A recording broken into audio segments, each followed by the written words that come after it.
Hello and welcome to another A Nerdy Journey podcast episode, the podcast where we talk to filmmakers about their journeys into the entertainment industry. I'm your host, A.K. Moore, and my guest today is Solomon Swerling, who, besides being the assistant production manager at Mattel and a talented voice actor, is tied with my former guest, Stanley Swindling, with Best Comic Book Character Name Alliteration.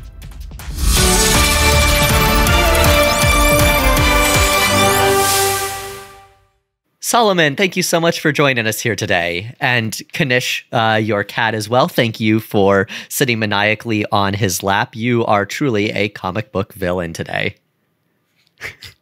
I'm going to release him and he's immediately going to come back. Thank you for that lovely introduction. Funny enough, I've worked with our story editor over at Thomas & Friends, and when he's introduced me on writers' calls, he'll often say that my name has destined me for animation. He says like it's the best name for anyone to work in animation.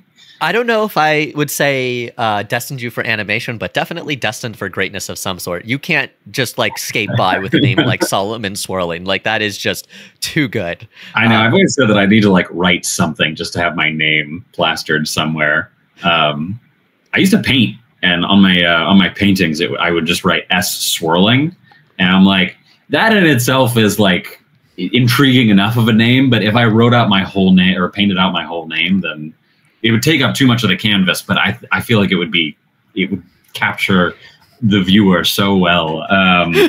Well, have you considered writing a book in addition to screenplays ever? I have, but I don't know what it would be about. In like middle school, my friend Matt and we came up with like a couple concepts, and what we would do is we would start writing. We'd get like 3 to 5 chapters in, and then we would lose complete interest in whatever project it was we were working on. I was like, oh well, I guess we're not going to be like young genius writers. Well, I feel like you were much better off than I was. I don't know. I don't remember if I mentioned this on a previous podcast episode or if I've mentioned this to you at all. But when I was in 6th grade, I also thought I was going to be a story writer or like a author for a book. And I wrote the first like 2 chapters of a book where it was very much self-centered. It was called Alex and the Animals. And it was basically me as Eddie Murphy from what's it called? I can't think of the name of the movie right now. Which one? The one who talks to animals. Wow, I just dropped. Dr. Dolittle. Dr. Dolittle. Thank you. Wow, I am embarrassed that I forgot the name of that. Yes, it was basically my version of Dr. Dolittle, and it was bad. I mean, it was a 6th grade kid who was obsessed with animals and also loved writing, trying to write a story about himself. Oh, that's cute. At least it was something like creative and fictional, and not like you trying to write a memoir after only like 8 years, 12 years of life. Like, oh, much less. I think. I guess 6th grade. How old were we in 6th grade? 6th grade, like 11. 11, yeah. I think I might have started in 5th grade, though. I remember I still had my mom's old Mac computer. And when I say old Mac, I mean her Macintosh from the 90s that only took floppies and didn't have internet connectivity. So it had word processing on it and floppy disk games, and that was it. Oh, my God. And now I understand why you get like the most high-tech equipment possible. It's like you're trying to make up for your childhood. Are you saying that having 5 computers is not normal? No, totally normal. Does one not need 5? Ask anyone. No, I literally have one of my oldest friends. There was like when he first got his like first really well-paying job, he started getting like 4 different laptops or something like that. I'm just like, what are you doing? You don't need all this. In my defense, 2 of my laptops were given to me. Okay, that is a little bit more understandable. But then, so still, like the 3 remaining computers you still bought on your own because at different stages for them to like fulfill some aspect of your life. Look, I don't know what part of me wanting to do. This is my new gaming or my esports racing wheel for driving games. Oh my goodness. I don't know what part of me you are referring to about having too much tech, but I despise it, sir. Well, that is enough talking about me for this episode. Let's talk about you. So, as a comic book superhero, what is your origin story in this industry, or wanting to even break into it? When did this start? How did you start to develop? It's actually funny that you brought up writing a book, because it sort of stems all the way back to like very early childhood. Because the first thing I ever wanted to be was a children's book illustrator. And so what I started doing was I would draw out pages. my mom worked at Johns Hopkins. She still works at Johns Hopkins, but she had Johns Hopkins stationery, and that was the only paper we had. So it had like the address and name of Johns Hopkins like plastered on every page. I would draw on that and write all the text in like really wonky handwriting, and then staple it all together. And then I would present it to my parents and be like, look what I did. And from there, they were like, oh, it seems like you like being an artist. Do you want to pursue that? And I I didn't know. How old? What the options were. I was 7. And I didn't. At 7 years old, they asked if you wanted to pursue being an artist. Wow. Yeah. I would also to get better at drawing. I got like tracing paper, and I was really into Digimon. So I would get like those Digimon, like how to draw them books, but rather than like following the steps, which I always thought were really dumb, because it was like draw a circle and put lines on it, but then erase the lines and then draw where the eyes are. So instead I just like would put the tracing paper over the final drawing and draw it. And then soon I realized like, oh, I don't have to trace it. I could just have my hand on the page while looking at the thing that I want to draw. And so then I learned observational drawing. And so from there, my parents were like, let's enroll you in some children's art classes, which were through the Maryland Institute College of Art. They did like local classes. And so I did a few of those. One was for cartooning, one was for illustration. And so I sort of gained some of the skills there. And then I started going to a bunch of art schools. I went to Sudbrook Magnet Middle School for visual arts. And then from there, I went to George Washington Carver Center for Arts and Technology, and also studying visual arts. And what they did in my freshman year of high school for the visual arts students is that every quarter you and your main like arts class would be assigned to a different teacher who would guide you in a particular medium. And so the 4 mediums that we got to study throughout the year were film, photography, sculpture, and multimedia. And so I actually, at that time, I went in really wanting to pursue multimedia and learn Photoshop and make art through that. But I was so enamored by the film class. And at that point, I was like making short films with my friends with like a little camcorder at home. They're terrible. Like, what were you recording on, like the little mini VHS tapes, or? No, not at that point. It was digital. So I had like an SD card in like, it really wasn't meant for video. Like it could take video, but it was meant to be like, it was like the last of the sort of digital cameras that you could get before like people started using their like iPod touches to take photos everywhere, you know? It was like those point and shoot digital cameras. Yeah. That's what I made my first movies on too. Well, actually, it was a little handheld camcorder that took little mini tapes. And then after that, I got a mini little digital camera point and shoot that I filmed on. And yep, probably looks the same as yours. Yeah, it could be. I think it's still in my childhood home, actually. Like whenever I go home, my mom always makes me like go through a box of old junk and wants me to get rid of stuff. And recently she had me go through all my cameras, and I'm like, I can't get rid of any of these. I'm sorry. But yeah, it was like one of those. I then ended up getting like a full like handheld camcorder later on. But so I liked film, and then for the rest of high school, I was allowed to. That was like my main focus. I took other arts classes, like I said, like I was a painter. I studied oil painting. I still drew. I have tons of sketchbooks because you had to submit a sketchbook every quarter as well. Yeah, all sorts of different things. But I focused on film and pretty much made like a full short every quarter or so. And then we would have,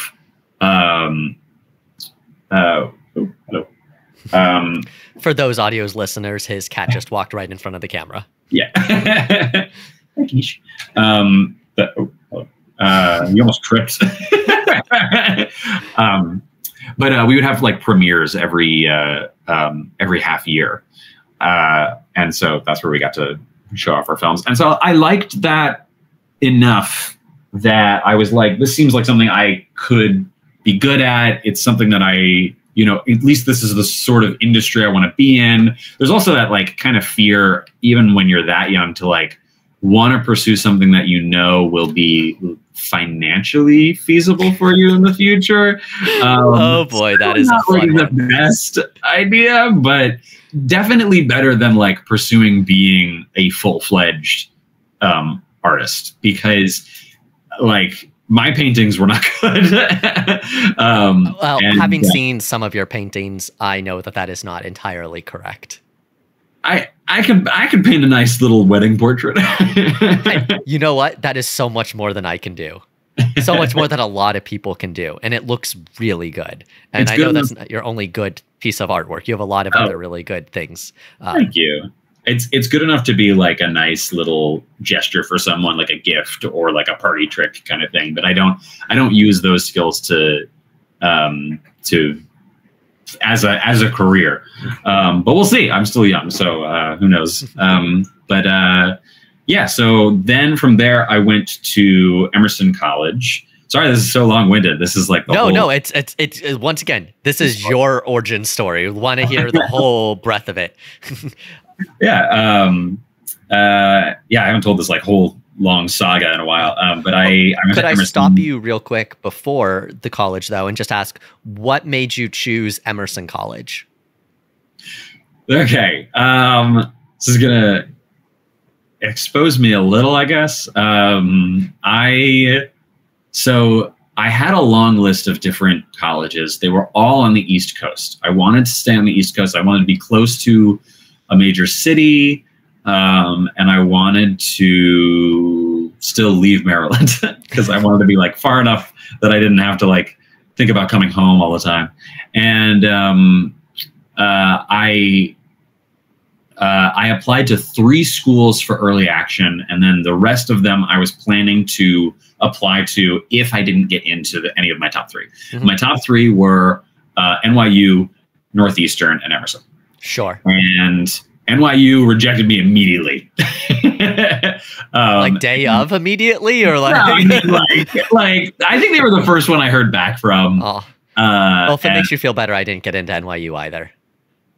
It doesn't make me feel better because you're talented. Like I want people I know to have been able to go to the school of their choice. I made the right financial decision to not go to NYU, though. Oh man, yeah, absolutely. Especially like being in state, that must have like saved you so much. Oh my God. Going in state, honestly, was one of the best decisions I ever made. Moving out to LA with money in the bank has saved me time and time again. So much. Oh, I'm sure. Yeah. So you didn't get into NYU. I didn't get into NYU. I was waitlisted for Northeastern. And then while I was on the waitlist for that, Emerson sent me their acceptance. And Emerson was actually my top. Like, I think I would have debated it if I had gotten into NYU, but like, I loved Emerson. I loved touring there.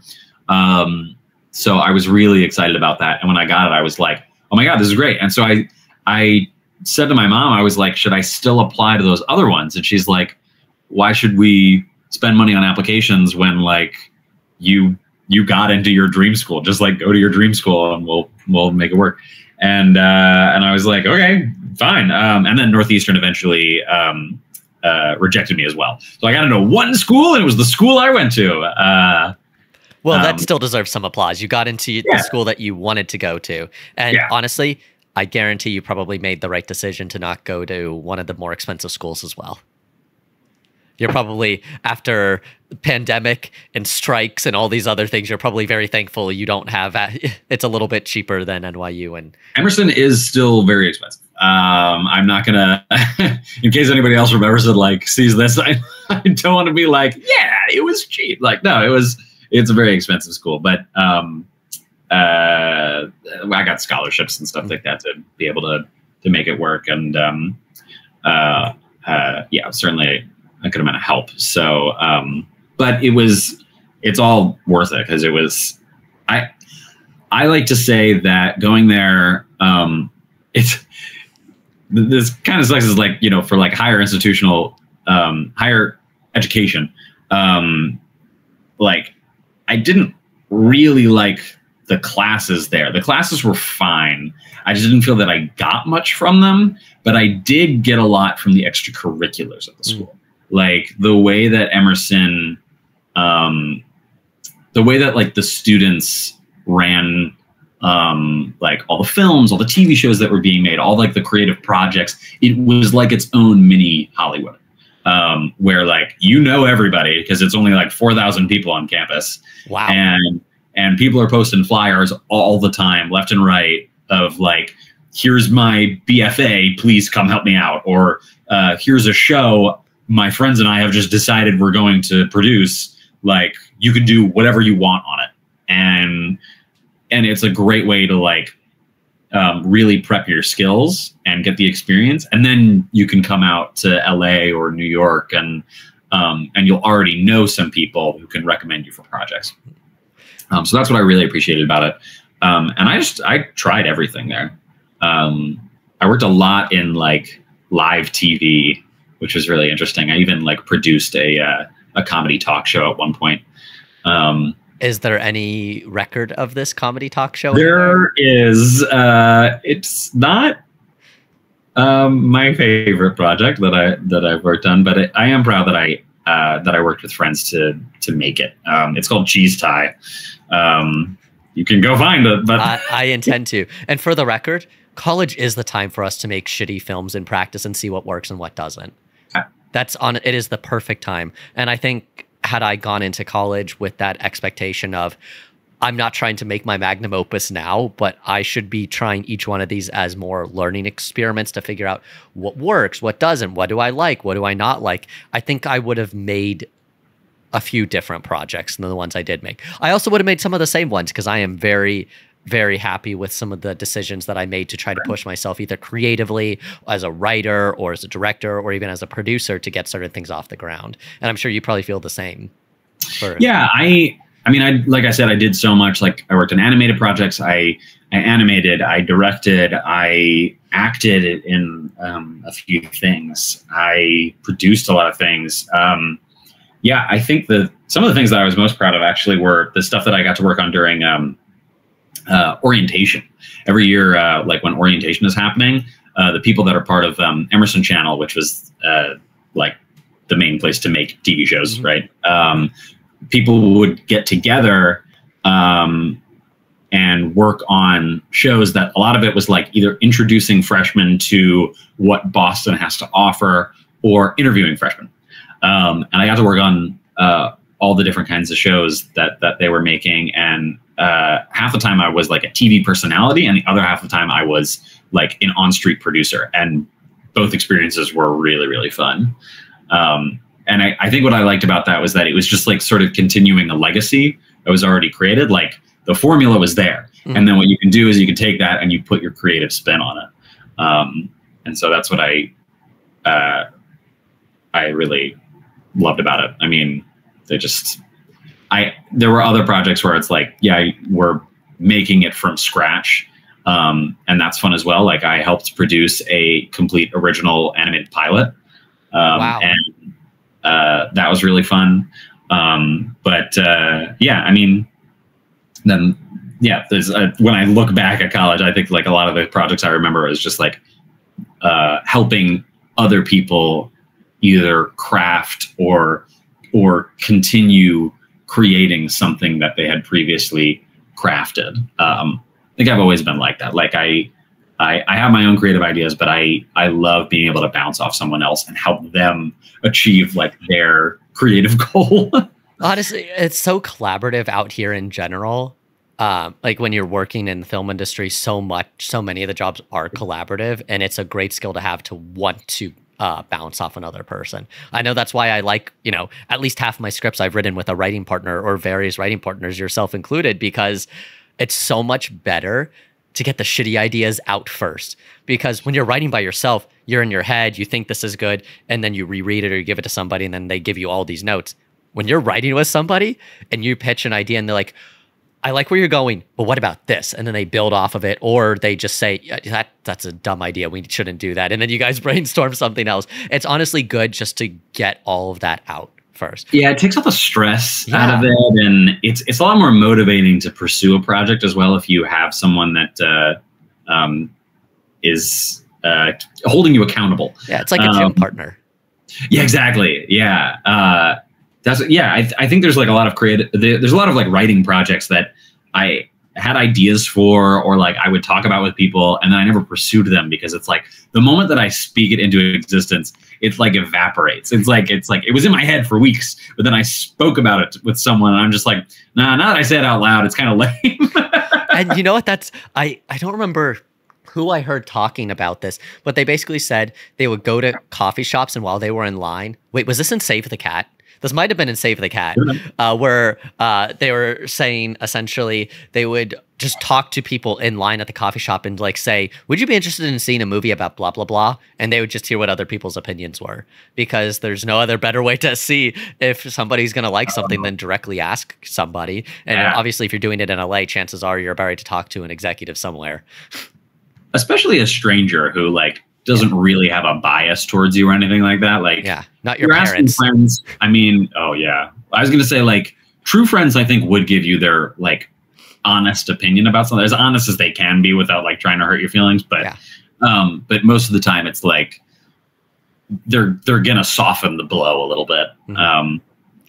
But yeah, I mean, it's also good to ask like as many people as possible, because like nobody will have the same opinion as. Of course. Could I ask you, you mentioned that you felt the classes part of Emerson was where it let you down a little bit. What is something or a few things that you wish you had learned in college that you have had to, you know, kind of like learn on your feet out here, or maybe felt a little bit behind because you didn't learn in college?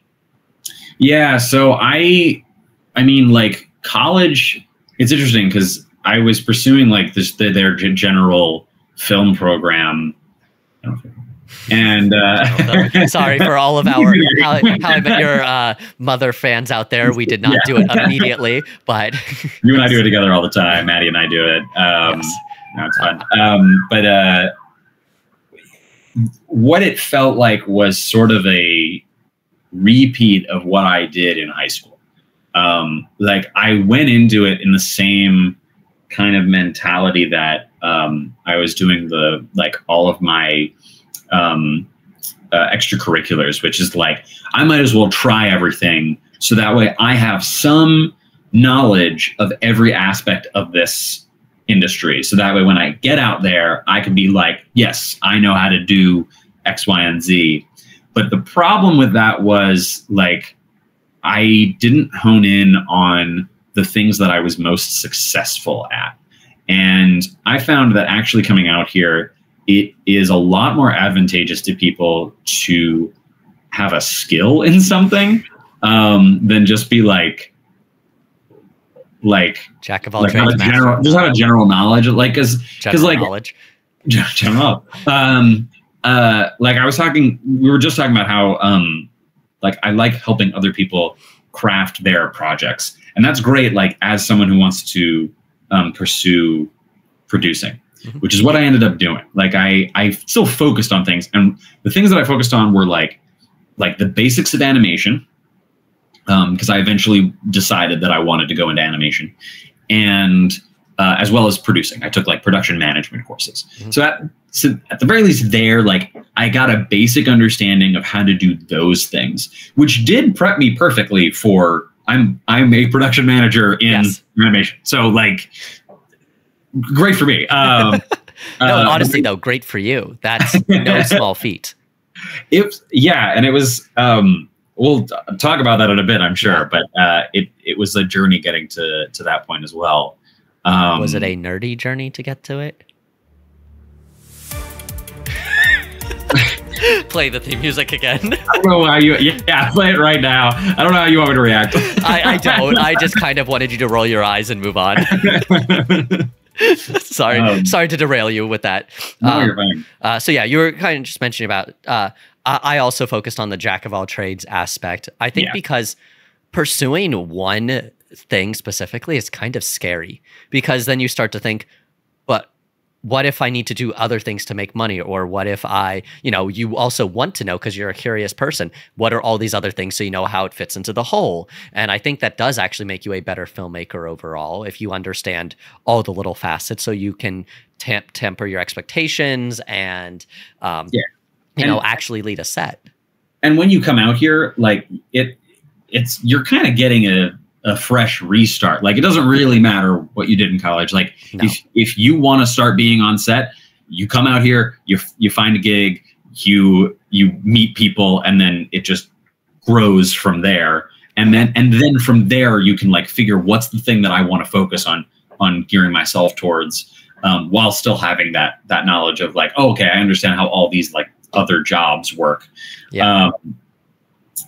But yeah, I think that I don't know. I would argue that it would have been better had I spent that, like, looking back, had I spent that time in college, like, focusing more on one or two things, just to be like, here's my body of work that I just created over the last 4 years, and here's what I did in it. Like, when I put my reel together, it was like clips of different things that I worked on, and in the corner it said like what I did on them. And when I showed that to people, they were like, great, but that's like meaningless to me when I watch this. And I'm like, fair enough. I'm sorry. You needed to almost like make a reel for each one of those individual things.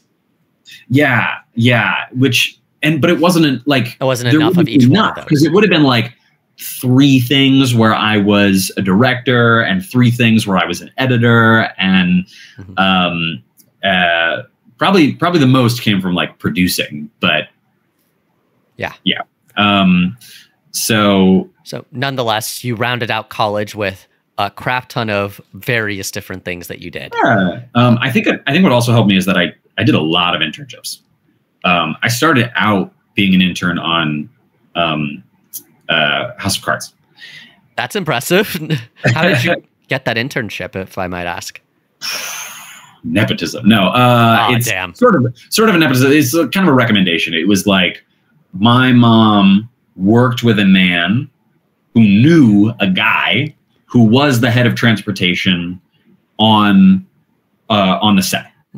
And so it wasn't like my mom went to the guy that she knew and was like, hey, to ask your friend. It was like, oh, let's grab dinner with the guy that works on House of Cards and talk to him. And so we did, and like created a friendship with him. And just because like at that point it was like, oh, I'd love to like pick your brain. Like, what is it like working in this industry? Because I was young and I was interested in it. And from there, it came up from his side of things, where he was like, let me see what kind of internships they have. Like, maybe we can get you on set right before you go to college. Before college? Yeah, it was the summer before college. So I knew that I was going to Emerson, and then I was about to immediately get like professional set experience. But what's funny is that, so like, okay, what I did on that set, I was basically like an unpaid PA for the first 3 weeks. And then for the rest of the time that I was on there, I just shadowed a bunch of different departments just to learn what so cool. all of them do. Yeah, it was really illuminating, because what it taught me is that I didn't want to be on a set for the rest of my life. I was like, I want to do something in the comfort of air conditioning, of an air conditioned building. Yeah. Oh my God, that's incredible.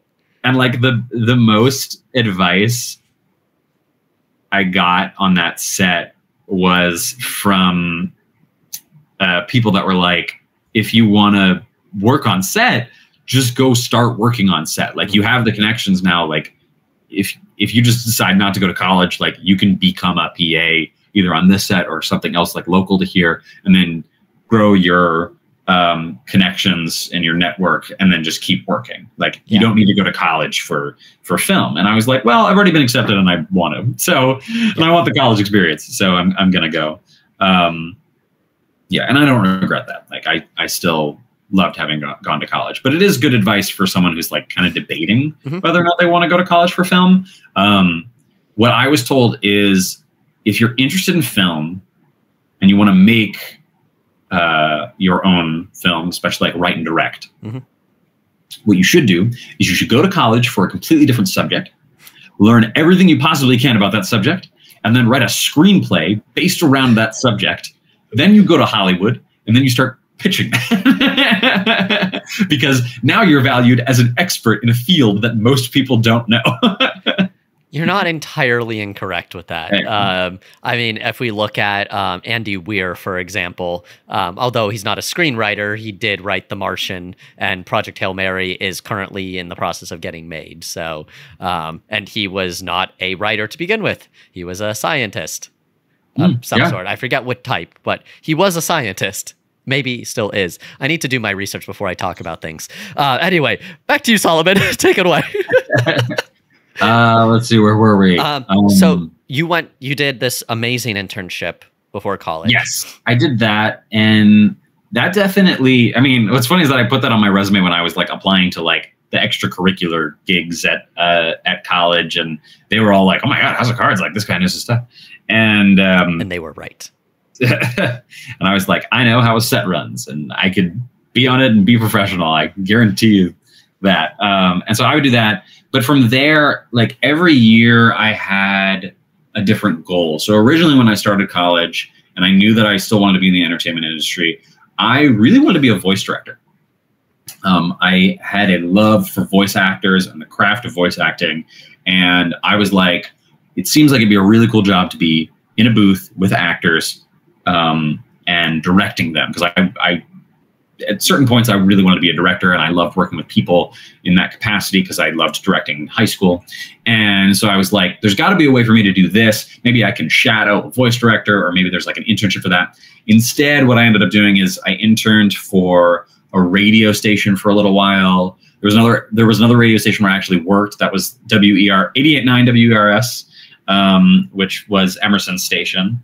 I was a radio DJ there for a year.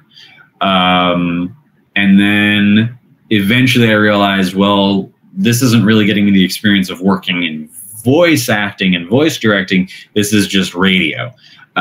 So hey, Orson Welles. Anyway. Okay, well, I wasn't acting at all on like radio plays. I was coming in between every 3 songs and being like, you were just listening to Midnight City. And you did that phenomenally. This is 88.9 WERS. Stick around. I like to think that at one of those points you would just trail off into your own story and everybody would be so intrigued that they would just keep listening. I did end up getting like, because WERS does a good job of actually getting a lot of listeners. Like 1 million people in Boston listen to it. And that's extremely impressive. I know. It's widespread. It is like, even though it's based at my school, it is a professional, full-blown radio station. And so I would end up meeting people who were like, oh my God, you're the guy that talks like Sunday afternoons. I listen to your show like when I'm in the car. And I was like, oh my God, that's great. I'm amazed that you recognize my voice. That's awesome. And then my mom would like find the station online and listen every time that I was on, which is very sweet.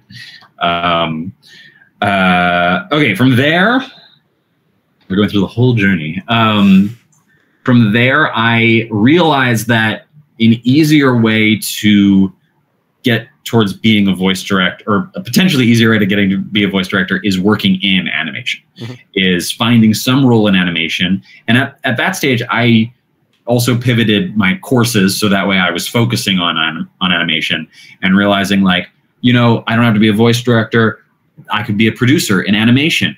What if I learned the fundamentals, started getting jobs in animation, climbing my way up the ladder that way. And so I was able to intern with WGBH, which was the local PBS station in Boston, but they made pretty famous animated shows, including Arthur and Curious George.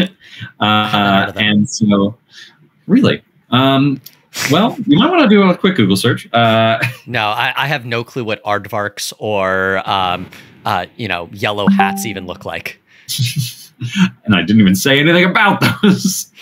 So I got to primarily I was working with the development team that made Arthur, I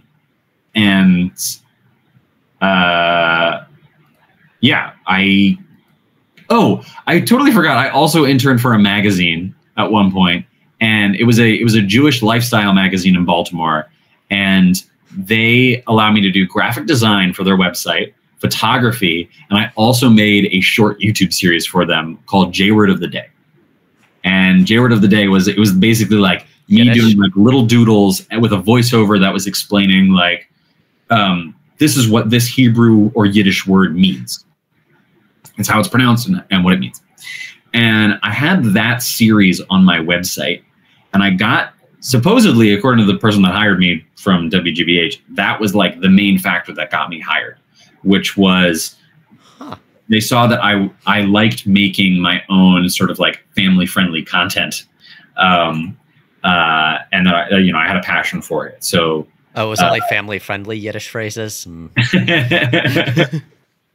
Yeah, I didn't do it long enough to get to the no fakaktas. Yeah, didn't get to the curse words there.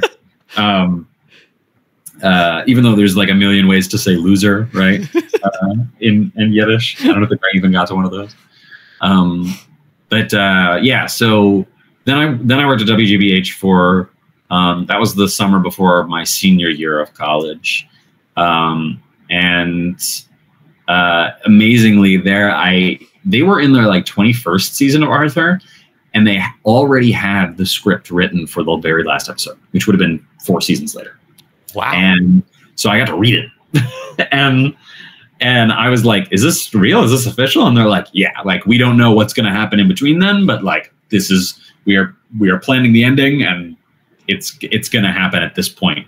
And so I kept that under lock and key. They were like, you can't say anything about that. And I'm like, I promise I won't. And then finally it came out, and I got to be like, I've known all along it was going to end. Okay, real quick, timeline wise, is this after college? This was the summer before my senior year of college. Wow.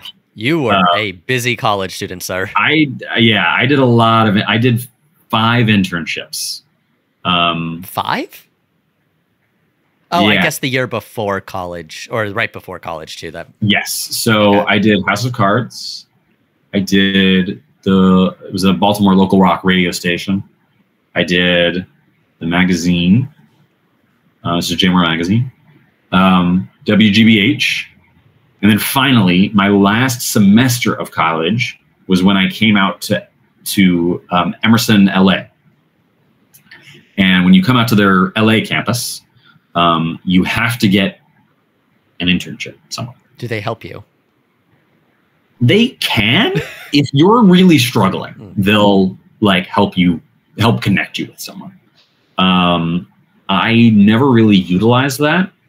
I ended up doing a lot of like just cold submissions, and there was one that was like, it was technically through an Emerson connection. It was like Rhett and Link.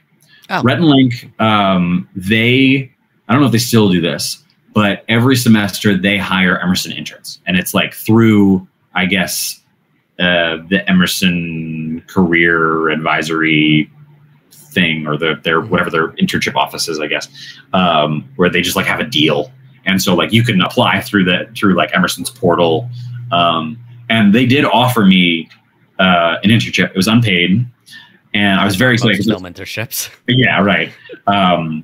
Yeah, and up until that point, all of my internships had been unpaid. So I was heavily debating it, because I was still am a huge fan of Rhett and Link. Mm-hmm. But in high school, watched them every day. And I was like, wow, the chance to work on it. And it was like doing like art production for them too, which I'm sure would have been fantastic. And the only reason I didn't accept it was because I had an interview with Marvel Animation, which I didn't get any connection. Is that an indie studio? You say that for everything? Subversion, right? That's usually the way to comedy. I'm just gonna start like naming off like other businesses I've never actually worked for. I'm like Apple, Google, Warner Brothers, and you'll be like, never heard of them. I am a Bing household. Get out of here with your Google.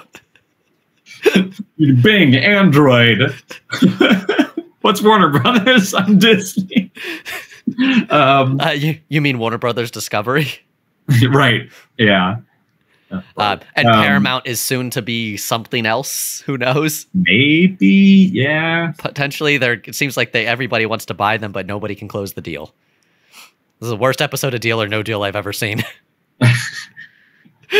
Okay. Anyway, so you had an interview at Marvel Animation. I had an interview with Marvel Animation, and the guys at Rhett and Link wanted to, or Mythical was the company. Mm-hmm. They wanted to know my answer by the end of the week, and I wouldn't.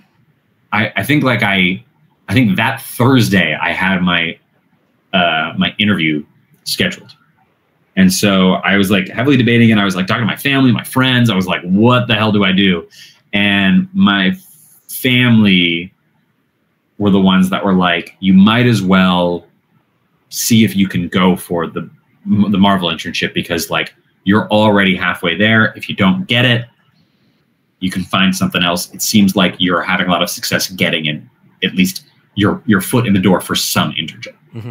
And so I took the risk, and I sadly said no to Mythical, and had the interview, and the interview went great.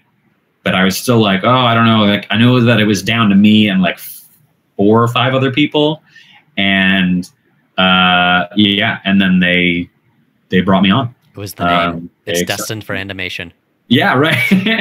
I just couldn't believe it. And that internship was paid. It was the first paid internship I'd ever gotten. And paid above minimum wage. Like, good for them. It was great. Wow. And I worked during that semester. I worked there 4 days a week. That's so much for an internship. Usually it's like 2 or 3. Yeah. I was there for, like, I'll admit, I think I was only there for like half days. So it was still, I think, like 20 to 30 hours at most. So it's still a part-time job. Yeah, it was a part-time job. And I was mostly working on their YouTube channel, as well as just like helping out with anything that they needed. But I wasn't really working directly on a lot of animation at that point. Just got to sort of see like the ropes. And when that internship was ending, I don't know how, somehow I impressed them very much. And they came to me and they were like, we are starting a new preschool show. It is our first preschool show. It's Spidey and His Amazing Friends. And we need a script coordinator. Would you like to continue with us? And I was like, absolutely. Yeah. And I knew that I wanted to travel that summer. So I was like, can I go travel for a month and then come back? And they were like, absolutely. Like, we're only just starting the show up. Like, when you get back, you can easily settle in. And that's what happened. And so I traveled, came back. I worked on that show for almost a year. And so did that went after college? So right, that was right after college. That was right out of college. Yeah, incredible, amazing, well done. No, that is truly just, as somebody who wanted to get into animation, that had to have been just like made your life just like, I didn't make the wrong decisions, Mom. See, I can do this. Yeah, and when people that are trying to get into animation, they'll like, either someone will send them to me, or they'll like find me and ask me. They'll be like, how do I get into animation? Or like, how did you get into animation? I'll be like, part of it is truly sheer luck. It really is. Yeah. It's so sad to say. But at the same time, I always encourage people to like go get 5 internships, go do the grunt work to make your resume look fabulous. So that way, when you do finally, for one thing, it's like building connections, because connections are everything. But also to get that experience on your resume, because it just helps you get an entry level job. Yeah.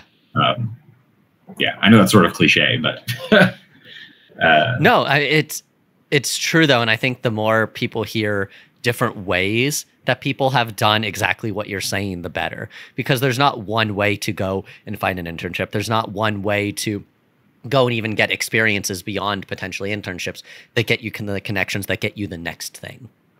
Yeah. And I think it's one of the truisms that I learned in business school that's very apropos to the film industry, which is when you have a first meeting, like you're trying to pitch an idea to an investor, your goal is not to have them leave and buy the idea at that meeting. Your goal is to get to the next meeting.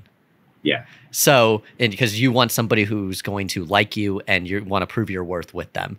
And I think the same thing's true in film. Your goal is not to have them immediately buy whatever you're selling, which is, in working in film, the case you. You just want them to like you enough to keep bringing you on, and eventually you can start to race through the ranks if you make your intentions known of what you want. You want to be memorable and you want to be kind.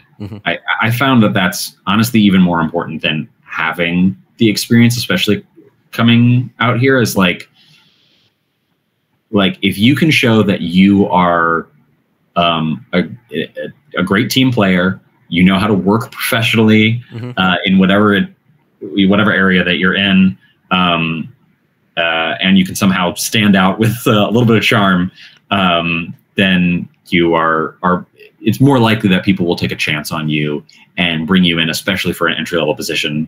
So that way, like, you can start gaining the skills that you want to get. Yeah. Be memorable and be kind is honestly a phenomenal quote. And can you design me a shirt that has that I can sell on this channel? Put it in a TikTok. I will. This is now a TikTok. Maddie was actually just telling someone this the other day, but her family's like motto is be silly, be honest, be kind. She said that on here, actually. She did? Yeah. I'm bringing it back. It's not gonna be the slogan of this show. Honestly, though, all truly great lessons. People want to work with who they enjoy working with, who tend to be fun people to be around, people who are smiling, people who just have good positive energy. Because it doesn't matter how many people with good energy you have. If you have one person with negative energy, it brings the entire rest of the room down. It really does. Yeah, that's why I'm always like, I fear becoming jaded and being like that negative person in the room, because like that's another thing is this, working in this industry, like depending on what you're on, it can really dishearten you, especially when things aren't happening. Like right now, not a lot of projects are going on. So it's just a very slow time, and it's really disheartening for a lot of people that have so much passion. On that note, real quick, I just want to bring up at the Produced By conference that I went to, they talked about this exact thing where they had a few people on stage who owned production companies.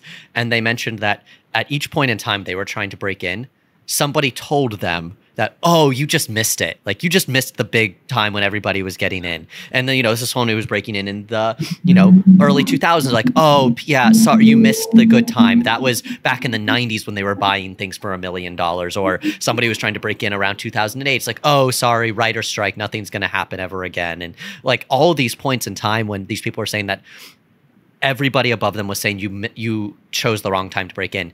And things worked out again. And they and I personally still believe that people always are going to want content.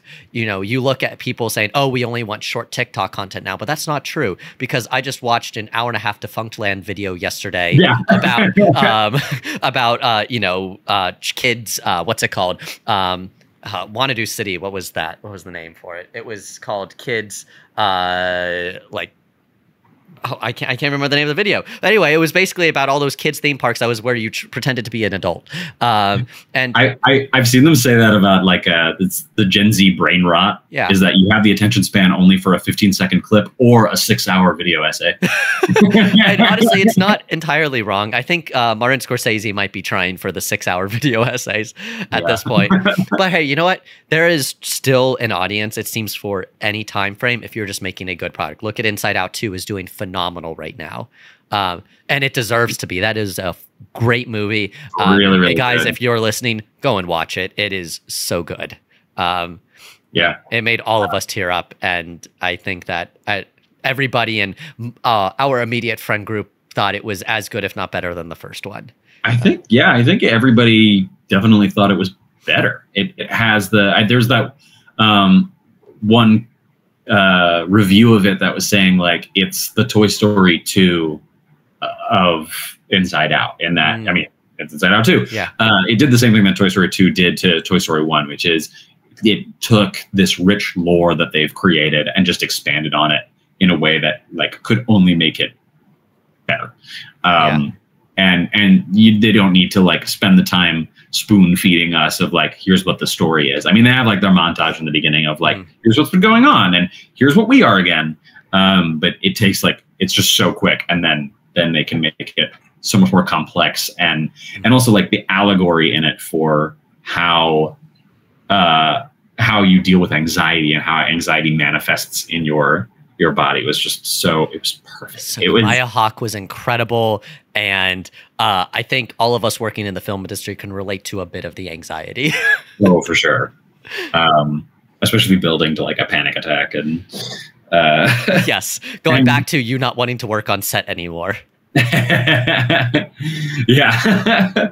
No, I had a lot of conversations with different people that knew what set life was like. And they all agreed like, it's not glamorous. Like people think coming into it that it's going to be this glamorous thing because it's Hollywood and you're making movies. But for most people that are working on sets, it is grueling, laboring work. And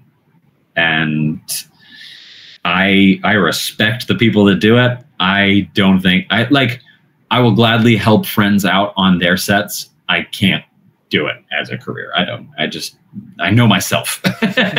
Good. And that's honestly really important. And I think it's something that college can a little prep you a bit for, because you can either choose to work on set with your friends, or you can choose to work in post with your friends, and or various other parts of the film industry in this miniature scale. And I feel like you learn a decent amount of that time of, do you actually like being out in a forest 3 nights in a row to do overnights? Yeah. I'm not referring to any of my friends' projects at all in specifics. Hi, Jocelyn. Yeah. Yes. Okay. So moving on from that, though, Marvel animation, because I know we're starting to go a little bit long, and I don't want to keep you any longer than. Yeah. You know, we're all busy people out here. I don't want to just take up the rest of your Saturday, because I could easily keep this going for another 3 hours. Let's do it. Let's make it the longest episode ever. Awesome. Well, clearly that's, if we want the Gen Z audience, we need to make sure it's decently lengthy and involved. 6 hours. 6 hours with Solomon. Honestly, 6 hours with Solomon sounds like a great show, and you need to start that now. But it's all just like 1 minute segments that are slowly leading up to a full 6 hours. That's like as much of the podcast I'll be doing it, but it's nice. All like 1 minute interviews. Anyway. Well, I was just curious. So at Marvel Animation, on Spidey is Amazing Friends, so as the script coordinator, can you talk about what that role was a little bit? Sure. Yeah. So I was technically, like, my full title was like script coordinator / writer's assistant. Basically, I worked through Marvel, but the show was co-owned by Disney Junior. It was this complicated time where it was like aspects of Marvel, like the comics and their television, were owned by Marvel Entertainment, which is based out of New York. They had their own structure. And then separately, there was Marvel Studios, which was owned by Disney. And Technically, I think Disney owned the whole company, but like Marvel Entertainment ran their own thing. That's so not convoluted at all. It's it made the creation of the show very conflicting, I guess, because you had executives that were on the Marvel side and you had executives on the Disney side, and so you had to appease both groups. Ultimately, it was for Disney Junior, so like they had the greatest say over how the end result would be, and Disney Junior got the chance to hire their own head writer, but then Marvel got the opportunity to hire their own person to be the script coordinator and writer's assistant, and that was me. So it helped like balance things out of like giving, I guess, power to both companies over the show. But it was a fun job. I helped create and like assemble the writers' rooms. The way that the writers' room worked is that there were summits. Every few months, we would get writers together and break like 8 different stories in 2 days. Wow. And then from there, we would all split off. The writers would start writing. They would send their scripts to me. I would make sure to format them properly.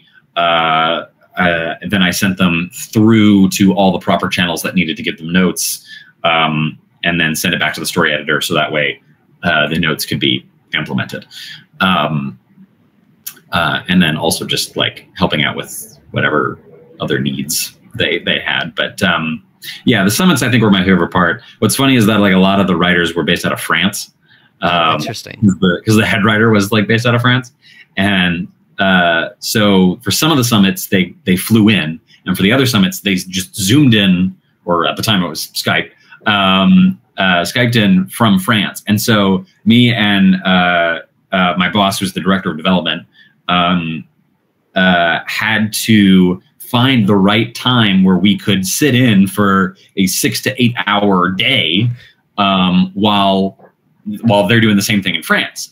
And so because they're the writers and they're the ones like breaking the stories, like it had to be an easier time for them. So we would come in at 4 in the morning and it would be like early afternoon in France. And then we could go through the whole day, and then they'd end like pretty decently late at night. But then when we'd end is when the rest of the department would finally come into the office for the work day. And so we'd be like, see ya, we're going to bed. And we did that like 3 or 4 times. And it was fun. It was just exhausting because I'd be taking notes that whole time and making sure that the story makes sense written out on a page while like they're just talking about it, which is very difficult with 4 a.m. brain. But 5 a.m. brain's a lot better than 4 a.m. brain. Yeah. A little bit more coffee in you. Exactly. Well, and both are after 3 a.m. brain, which is when you eat a Krabby Patty. So at least you had that first. Oh boy, 3 a.m. That's when I'd wake up, eat my Krabby Patty, and then just bolt to go to Wait, did you have to go into the office or could you do it from home? Yeah. I wasn't doing it Oh my God. So you had to be at your office.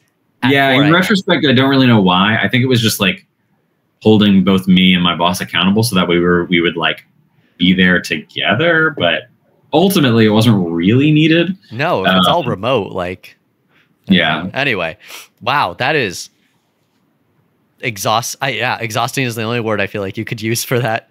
Yeah. But it was fun. Yeah. And I had a really great time. I worked on pretty much all of season 1. And right before the pandemic hit, they actually let that story editor go because they weren't really feeling the direction of the show. They wanted to kind of switch it up a little bit. And so weirdly, somehow I was like, even though I was hired by Marvel, like I was still like linked to this story editor. So I was like losing my job, but nobody was telling me I was losing my job finally, like, I had to confront my boss, and I was like, how much time do I have left? Because it seems like I'm not going to be around for much longer. And he was like, yeah, I mean, we're slowly in the process of hiring a news story editor. We're going to see if like he'll keep you on or if he's going to hire his own person. And of course he hires his own person. Of course. Because that's what we all do. He did like the writer's apprenticeship program. So he had like an apprentice that he had just worked with. Oh. He was like a teacher in that program, a mentor. Nice. And so he hired her, and like during my last few weeks, I had to like train her to do my job. Well, I knew that I was like losing my job. Not a very great way to go about doing it, but I guess I cared about the show too much to like just leave. I also didn't have anything else lined up, but I was talking to other people that were on the production side of things because I was in development, and they, like about like 2 weeks before my job was supposed to end, they offered me the role of a production assistant on the production side. And I was like, absolutely. I want to stay on the show. I want to stay with Marvel. Like, that sounds great. The Friday that they offered that to me was when quarantine began. And 2 weeks March later, 2020. Yes. Like mid-March. Everything was like March 15th or something. I think like I'm almost positive it was like the week of March 15th or whatever. Yeah, I remember that date specifically. And I was like, okay, well, we're going to be working remotely for like the next few weeks, but like they'll onboard me while we're remote and then we'll come back in. That was when everyone was like so positive, like, it won't be like longer than 6 weeks. And like 2 weeks later, when my job was ending, I got a call from the head of production, and he was like, yeah, we're already getting budget cuts because of how this is going. And unfortunately, you're the first to get dropped off. And I was like, I totally understand. Makes sense. The world is in a very odd state right now. Things are really bleak. So I get it. So from there, I ended up working I got a job as like a caption editor for a little while. What company? It was called Ubiquity. Technically, I was hired through a different company called like Robert Half, I think is what it's called. And so my client was Ubiquity, and they hired editors to basically, like, they already had the caption files created. What they needed to do was you take the video files and the caption files and make sure that all of the dialogue lines up. And so I was just doing that from home for 3 months. Very easy job. Good COVID job. Yeah, very good COVID job, just to get like a little bit of money. And then after that, the guy that I was going to work for at Marvel, like he was going to be my immediate boss. He was the associate producer at the time. His name's Sean.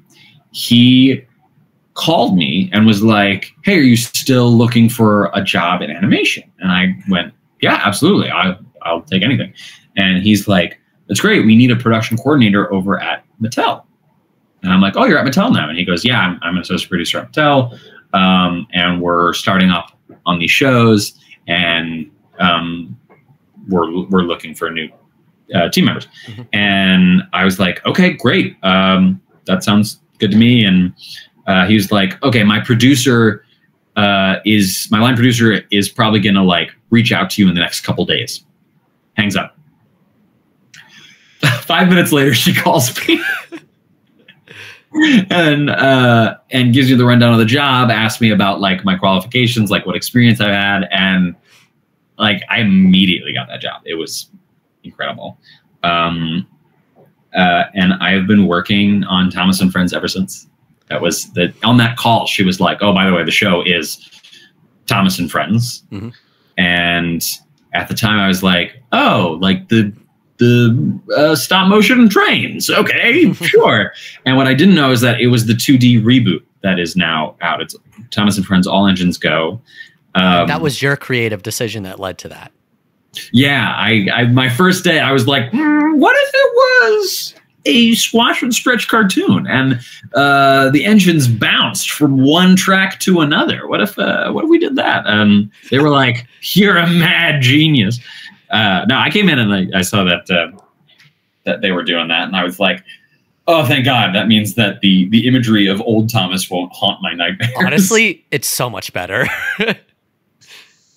Yeah, I don't want to like badmouth old Thomas or anything like that, because there's a lot of people out there that really love the traditional Thomas. And but I grew up on Thomas and JJ the jet plane, just like everybody else in this generation. JJ the jet plane. But let's all be honest. Uncanny Valley faces, the faces on the eyes. Yeah. Oh my God. You don't realize how bad it is until you go back and watch it again, and you're like, I watched this as a kid and was okay.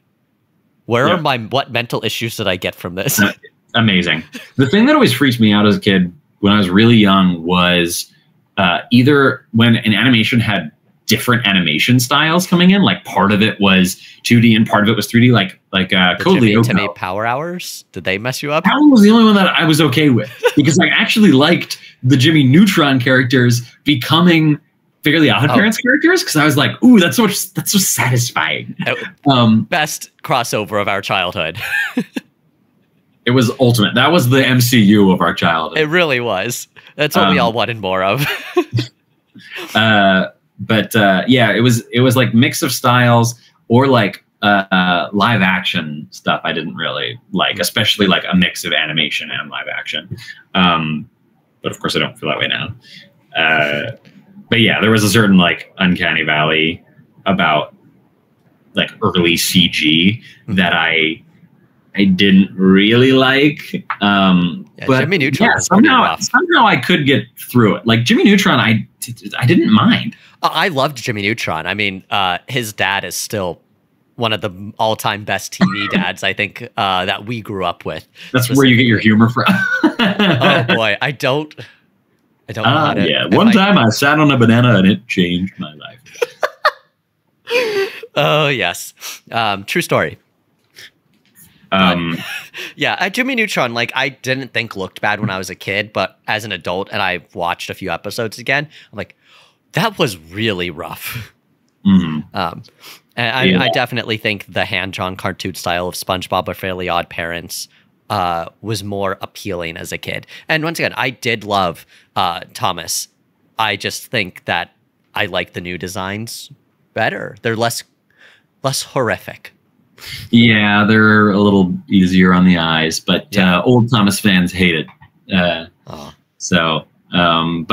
doesn't matter, because You guys are doing it, love it, and that's what matters. Well, are there any? So, as the assistant production manager on this, obviously you've gotten, you've been able to climb up the ladder a little bit from where you were hired. You've been there for 3 years now. Close to 4. Wow. Close to 4 years. You're climbing up the ladder steadily. Can you just talk about a little bit of what your day-to-day is like on the show? And then also a little bit of the mix of, do you have to deal with stuff between the product side of Mattel and the TV side of Mattel? Yeah, sure. So a lot of my day-to-day, I am part of a small team that facilitates the communication between our animation vendor, which is based in Canada. They are Nelvana. They actually make the physical animation. And then we have our creative team, which is our creative producer, our head writer, and our director of development. They all work together to craft the story. And then as well as like they oversee every stage. So we ensure that they're remaining on schedule to get their notes in, making sure that everyone is on the same wavelength. On the same track. What? On the same track. On the same track. Sure. Yeah. So that there's no confusion, and just addressing any production concerns from any particular department. A lot of the time we get questions from post. We have to make sure that they're well aware of how many songs are in a particular season and like when they appear, because it's something that they need to prep for localization. We also oversee making sure that the QC process happens effectively, which is basically like when the animation is delivered, ensuring that it's QC is quality control, so it's up to the proper standard for airing. We work with marketing to ensure that they have all the materials they need in order to literally like talk about the show and talk about like what's about to happen in the new season. Because admittedly, they're not spending their time like watching all the episodes. They need a rundown. They need the log lines. They need to know what characters and what locations are appearing, what the main themes are. They need to know, like what is important about the coming seasons, so that way they can advertise it and it can be a big hit. Who else? We do work with Toy. You were talking about product. Yeah. So Toy has their own schedule that they go by, and when we're in the thick of it, we have like bi-weekly meetings with them to ensure that like what's being shown on the show is at the very least somewhat close to what they want to produce for Toy. A lot of the time they'll ask like, what are the major locations? Mm-hmm. Who are the new characters? Are there any like particular looks that happen to the characters? Like, do they get splattered with mud? Are any of them painted differently? What kind of props are they pulling this season that like we can turn into a toy that can be used on a track? And most of the time they are working to make the toys look a lot like something that does appear on the show. Sometimes they do, however, have like their own ideas for what they want to pursue. And so they'll tell us and they'll be like, hey, can you put this kind of thing in the show? And unfortunately, like, because the toy schedule is like kind of ahead of where we're at in terms of the show, like animation takes a really long time to produce. A lot of the time they'll come to us and they'll say, like, can you put this thing in the show? And we'll be like, we can, but it won't be until the next season because we're currently crafting this season. It's in animatics. Mm-hmm. Like, it's not going to appear. There's rare times where it's like, hey, can you make this small change? And we're like, oh yeah, like we're designing the look of that thing right now. We will incorporate it. And that's when we feel especially aligned. Nice. But yeah, so my job is chief communicator. Yeah, pretty much. I guess my boss is the line producer, but I help ensure that everything runs smoothly and every department's needs are being met in order for the show to get efficiently made and everyone to get on the same track, like you said. Yes, all engines are a go. So that is what you are currently doing then, but it's not all that you do. No. Because you do a lot of stuff on the side in addition to your day job. One of the things being voice acting. Mm-hmm. How have you started to get into that, and what do you hope to see from that now that you pursue it? It was funny, like talking earlier about wanting to be a voice director and like trying to even like skip past being a voice actor to getting to be a voice director. Mm-hmm. Because you need the experience. At the very least, you need acting experience. In college, I did a lot of like little projects for whomever, because I had this sort of this voice that people gravitated towards, and so they were like, narrate my short or be this voice in this thing that I'm making. And so the first like major thing of voice acting that I got to do was there was this girl I knew as part of the animation club at Emerson, and she was animating a short ad for a dental company, like a small-time dental company. They were making something that was like very similar to Invisalign at the time. And she was like, we need someone to voice or to like narrate these couple of shorts that we're animating. And she made it kind of like an application through the animation club. And so I submitted because I was like, yeah, absolutely, I want to do that. And I got it. And that was like the first one that I got to do. And from there, I would just take whatever small projects like people could get me. I had an old roommate in college who he was working on some stuff with MIT, and they needed a voice for stuff. That was during the pandemic, so I got to voice that stuff from home, get my own equipment. But most recently, I've been getting back into it. It's been some time because I haven't really pursued it fully. You kind of need to if you want to be a full-fledged voice actor. You have to put your heart into it and find the gigs. I keep saying gigs like I'm. Well, in your defense, they are gigs, though. They're gigs. They are not the memory kind, but they are the physical. Get gigs. That's it doesn't have, you don't have to be a musician to get a gig. I know. It's just funny, like being on in this conversation on this podcast. It's like you find this word that you just happen to say like once or twice, and then you keep on saying it, and then you catch yourself saying it, and you're like, why am I saying this? I don't normally say this word all the time, and I sound like a totally different person. But anyway, gigs. I get my gigs. Everybody send Solomon your gigs. Yeah, send me your gigs. I'm not taking Megs anymore. I'm bigger than that.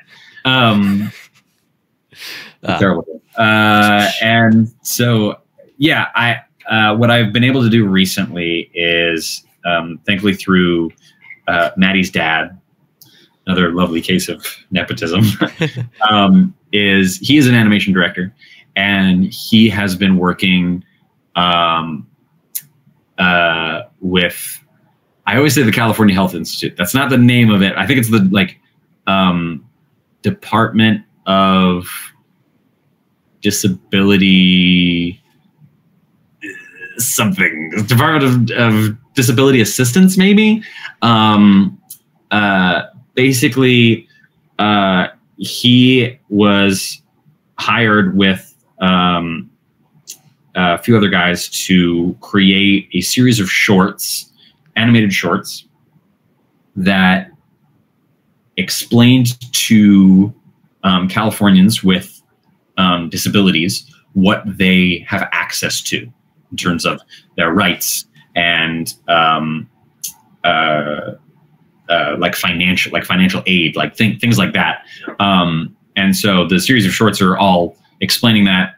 And I was brought on to do a bunch of side characters.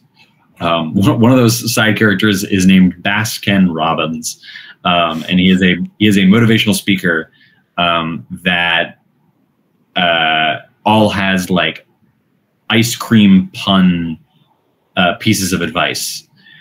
I love that so much. Yeah, and it was a great role, and the producers loved it so much, as well as like the people at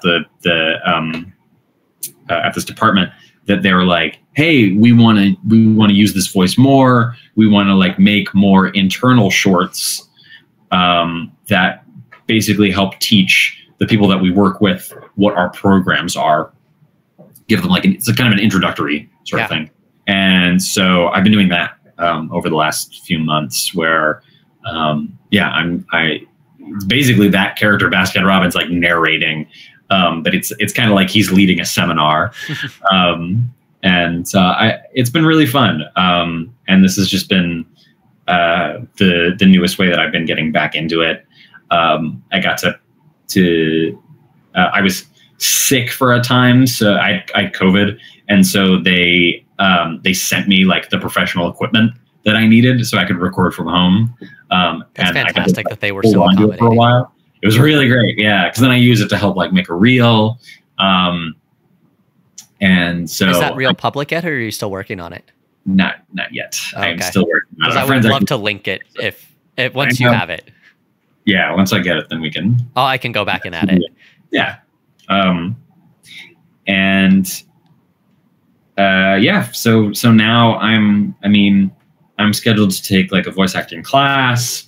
I want to get more equipment. I do want to like make my materials more public and start applying to gigs and and get more work there. But for now, Mr. Crocker over there. But instead of fairies, you're saying gigs. Yeah. Here you are, gigs. I'm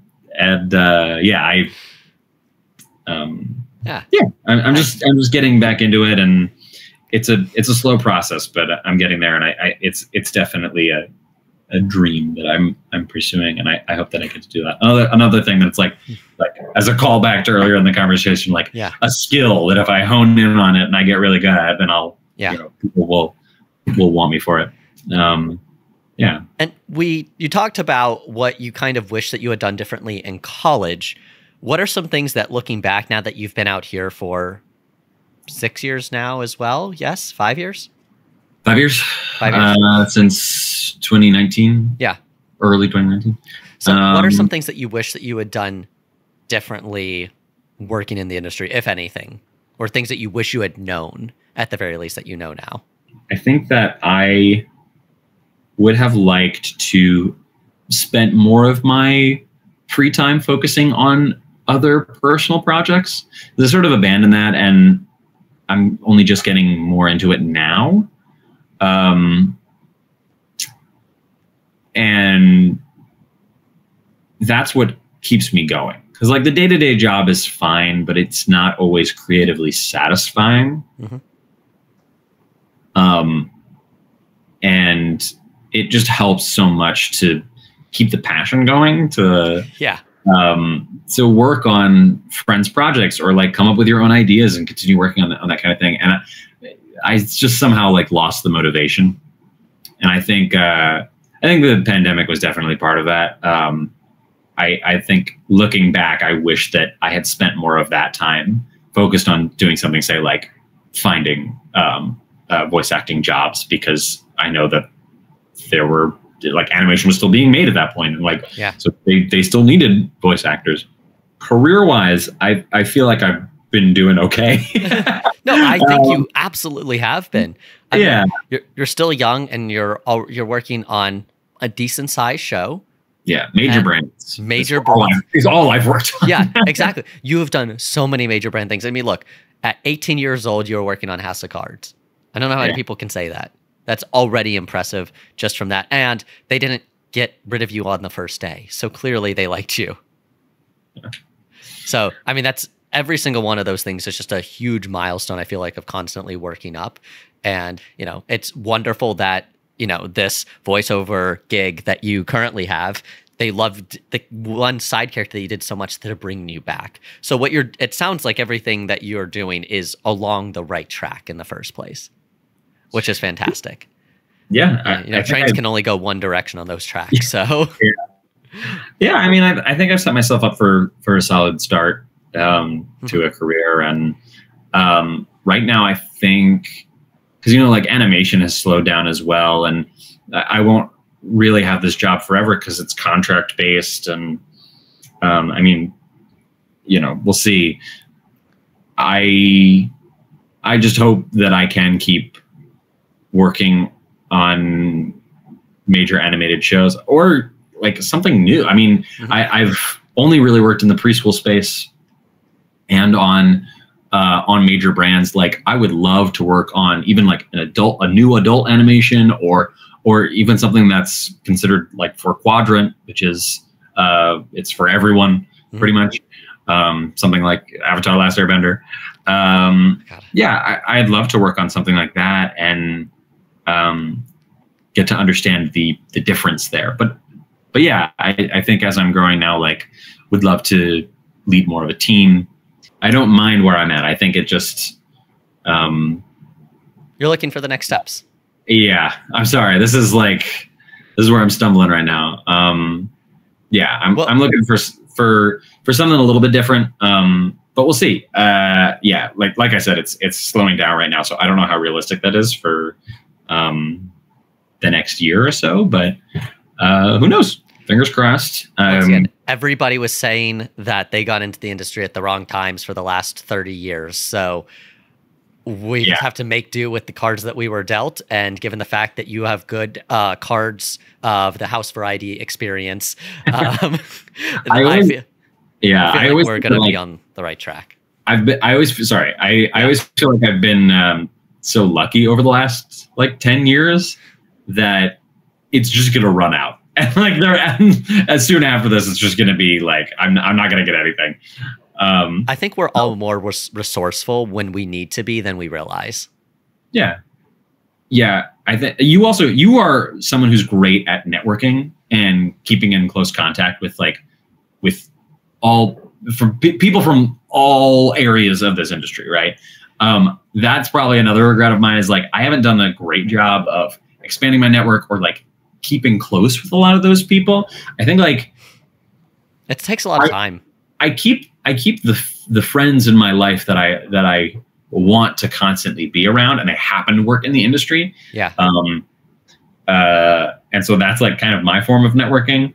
But I don't want to, I still have like an expanded network of like acquaintances, and I definitely want to reach out to them to continue those relationships. But I just don't want to like abuse that to be like I reach out to someone who I know is in like a good position and be like, hey, are there any jobs opened up at your company? Yeah.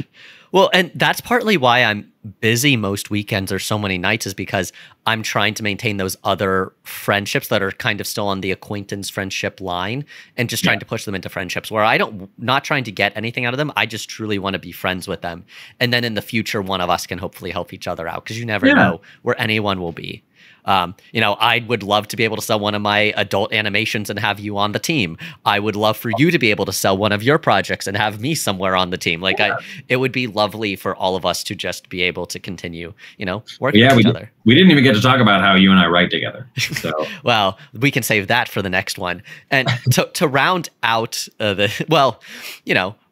feel like once we've sold something or have that script further along, just for context for everybody out there, Solomon, myself, and our other writing partner on the project, Rolly, who I will have on a future episode, we have been working for the past year, I would say, right? 2 years. Okay, you're probably right. Year and a half. Year and a half. Year and a half. When we probably started talking about the idea. No. Okay, fine. 2 years. It's longer than that. It's like it might be 2.5 years actually. Is it really? Wow, time flies. We spent a long time trying to work on the outline, and it took us forever to break the story. But it is an animated feature film, family animation. So with DreamWorks, Pixar, what have you, that we have been. Now we are now starting pages on, where are we? Like page 15, 16, something like that? Yeah, I think we just finished up page 16. Yeah. So we're getting there. To be fair, we only meet up like every so often for like an hour. So yes. We're doing pretty good where we're at. And I'm very happy with where the story is at right now. It's really taking a good shape, and I'm excited to continue to see where that goes. And, getting an animated movie off the ground seems to be really hard because a lot of those are, as you know, developed internally. So will require a little bit of hopefully running to the right person who knows somebody in animation who's looking for pitches. Yeah, absolutely. But hey, you know what? I'd rather have the project ready to go and try and pitching it than not have it at all. I also just love it as an experience. I've never written an animated feature by myself before, and I've never written one at all. An excuse to like hang out with friends and joke around and come up with a full story. I mean, that's the kind of thing, whether we were able to produce it or not, that I'm going to look back on and be like, I'm so happy that we did that. Same here. It was fun. It was fun. Well, the only difference between us and the people or the versions that you see on TV is we're just not getting paid to do it right now. Yeah, that's it. We're going through all the same steps that you would normally do, granted at a slower pace because we have to do it on nights and hope, our schedules don't always line up. And that's one of those things that when all of us work, like 9 to 6 jobs in the film industry and various sects of it, you don't always have time, or networking events come up, or Nerd Night, which is a great event that you run, comes up once a month and you have to stop for that. Shout out Nerd Night LA. If you are a nerd who likes going to TED Talks, check out Nerd Night LA. I didn't talk about that either. I'm so sorry. I spent this whole time talking about my long-winded journey. That's what this is about. I got to talk about what's happening now. We got Nerd Night. We got voice acting. We got writing. Who cares about Thomas? I care about Thomas, and I guarantee that a lot of other kids right now care about Thomas as well. You're creating the stories that the next generation of us is watching. That was always my goal too. Like, I think I still have that written on my LinkedIn, but literally my desire to, even when I was in high school, I wanted to be in animation, and I sort of departed from that and came back to it in college. And my desire was to be a part of the team that creates those stories that influences people from such a young age. Because it's so important to people. Like, we always remember the shows that we grew up on. And even if we don't necessarily remember the jokes or the plot lines of a lot of episodes, we remember how it made us feel.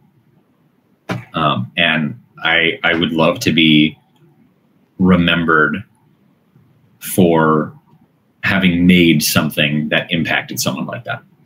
And that is honestly, a lovely dream to have. Yeah. Wanting to positively impact the next generation in a way that inspires them to do whatever they want to do. Yeah. You really can't want more than that. And to round this out with one hopefully quick little thing, because I think we are going to hit, your goal of longest Nerdy Journey episode to date. I think we are absolutely on track for that based on my timer on my desk. What, if any, additional recommendations would you have for somebody who is looking to break in? Right, because I already breezed this a little bit. Because you already mentioned, like, if you just want to work on set, potentially don't go to college, depending on finances and stuff like that, that you can probably move out to New York, LA, or Atlanta and get some of those jobs without college. You already mentioned how going to college kind of helped you try out a lot of different things and learn what you liked and didn't like, but that it didn't give you all the skills that you were looking for and a few other things. But yeah, is there any other stuff that you've learned between college and now that are like, these are the fun little tidbits that really helped me? One of the biggest pieces of advice that I got when I first came out here, this was when I was at Marvel, was to make sure that you tell people what it is that you want to be doing, because nobody can help you unless they know how to help you. And so if you figure out what it is that is your dream, or at least the thing that you want to be doing right now, and that's always my struggle, is like I'm bouncing around from thing to thing and trying to hone in on a path for myself. Yeah. Let your friends and your network know what it is that you want to be doing, and they'll help you get to that point. I mean, that can be said about any industry. It really helps to know people, especially people that can vouch for you. And if you are trying to figure out what it is that you want to do, talk to your friends, see what it is, see what kind of creative projects they want to make, and ask, how can I help? Or what can I bring to the table / what do I want to bring to the table? Like if you want to be an editor and someone has an idea for a short film, say, let's put a team together, get that short film made, and I will edit it. Yeah, that's all I can say. I've heard that advice several times, and it's advice I give as well. I think it is terrific advice to go out on, because it's true. You have to be, it's squeaky wheel gets the grease, right? You need to tell people what you want to do, because otherwise nobody knows. People might think that you're happy with where you're at. I know people who have been PAs for like 10 or 12 years, and they just don't say what they want to do or move up for. And people just keep hiring them as a PA because they never said, hey, can you bring me on as the production coordinator next time? And sometimes that's all it takes. Yeah. Especially if the people around you trust you. I even had to say, like, at my job, I had had to bring up, like, hey, am I, like changes are happening. Am I getting a promotion? And I literally gotten responses to people being like, oh yeah, I didn't even think about that. And I'm like, you're the boss. We're all in our own worlds, and sometimes you just have to be vocal, and you don't have to be mean about it. Just like casually bring up, like, hey, what about that thing for me that we talked about? Yeah. Because people forget. We're all busy. It takes a little nudge, and people appreciate it. They don't. Yeah, absolutely. Well, Solomon, thank you so much for joining us here at A Nerdy Journey today. And thank you everybody out there for watching and or listening, depending on how you're consuming this content. We are at A Nerdy Journey everywhere on all the platforms. Nerdy Journey. Yes. And not only that, we didn't even get to mention this, but Solomon will be doing some custom designs for some of the merch on the channel soon. So as soon as I start to drop that, hopefully in the next couple of months, you will be able to see how good he is at his artistic skills. Yeah, see, the jack of all trades thing is really, it's helping me in all different facets. I'm production manager, I'm voice acting, I'm designing. I can do it all. You are a true Renaissance man. Well, thank you once again, and thank you everybody out there. Join us again in 2 more weeks for the next episode after this. That is currently the release schedule. We will see if I can eventually get that up to every week, but I don't have high hopes for that. Anyway, thank you, and good morning, afternoon, or night. I guess I'm turning into Truman Show. I don't know what time of day people are watching or listening to this. How did you know he was in Truman Show?